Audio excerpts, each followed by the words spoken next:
Hey folks, I'm David McKnight, author of The Power of Zero. Today we're talking about why it's absolutely imperative that you consider doing a Roth conversion if you're planning on receiving a pension in retirement.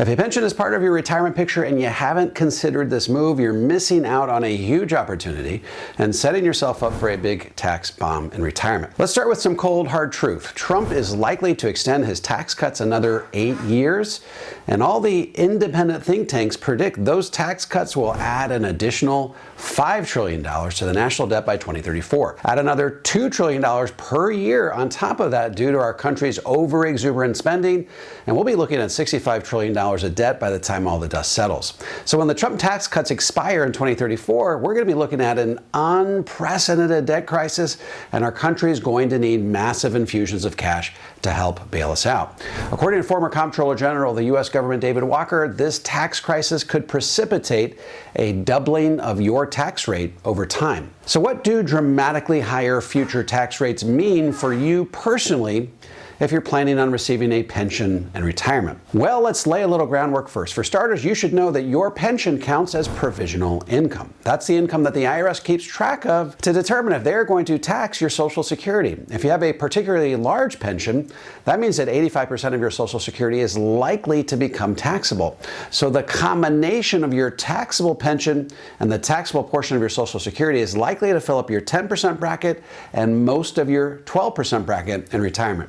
So when you take any distributions from your IRA or 401k, that money is going to be taxed right on top of all that other income, starting potentially at the 22% tax bracket. And if what David Walker says comes true and tax rates have to double to keep our country solvent, that 22% could end up going quite a bit higher. So here's the opportunity. If the best case scenario for you is that you're likely to pay 22% taxes on your IRA and 401k distributions, and there's a possibility that tax rate could double, you should be taking advantage of the next 9 years of near historically low tax rates, assuming Trump extends his tax cuts another 8 years starting in 2026. Now let's face it, there's a pretty good chance that you're currently in the 22% tax bracket right now. And if that's the case, not a year should go by where you aren't converting at least to the top of your 22% bracket while you're working. And by the way, the 24% bracket is only 2% higher, but it lets you convert an extra $188,000 per year to your Roth IRA. So you should probably convert to the top of your 24% bracket as well. And might I also point out that the 24% bracket is still lower than the future version of the 22% bracket, which is 25%.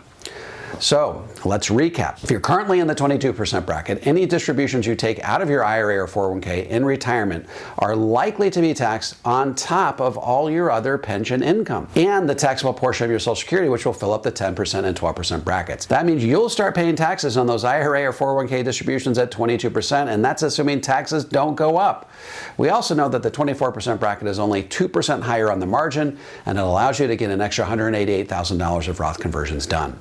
So why not max that out as well? Remember, the 24% bracket is still lower than the 2034 version of the 22% bracket, which is 25. Here's an example to illustrate. Let's say you have $1 million in your IRA, and let's also say that you're planning on getting a $75,000 annual pension in retirement. Furthermore, let's say you're planning on receiving $40,000 in Social Security between you and your spouse. Because 100% of that $75,000 pension counts as provisional income, 85% of your Social Security, or $34,000, will become taxable to you at your highest marginal tax bracket.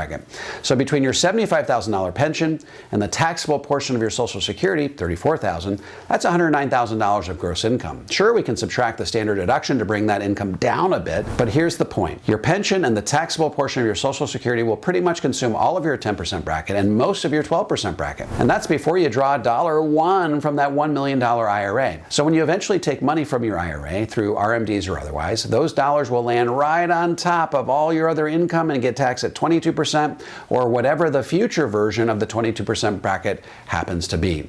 Again, once the Trump tax cuts expire, presumably in 2034, that 22% becomes 25%. And if what experts are saying is true, that the exploding national debt will cause taxes to skyrocket over the next 10 to 15 years, then your personal tax bracket could shoot even higher. That means the portion of your $1 million IRA that you get to keep could get smaller and smaller and smaller. In summary, if the Trump tax cuts get extended, and there's every indication they will, and you have a pension and are currently in the 22% bracket, not a year should go by where you aren't maxing out your 22% bracket through Roth conversions. Remember, the 24% tax bracket is only 2% higher and lets you convert an extra $188,000 to tax-free, so you should max that out as well. And the 24% bracket is still lower than the future version of the 22, which is 25. Furthermore, if what David Walker says comes true and tax rates have to double to keep our country solvent, that 25% could very easily become 50%. If you would like some help mapping out your personal Roth conversion strategy, head over to davemcknight.com and click on Connect with an Advisor. I'm happy to refer you to a certified Power Zero advisor that has been trained, vetted, and qualified personally by me. Until next time, I'm David McKnight. Thanks for watching, and don't forget to click like, subscribe, and the bell so you never miss a video.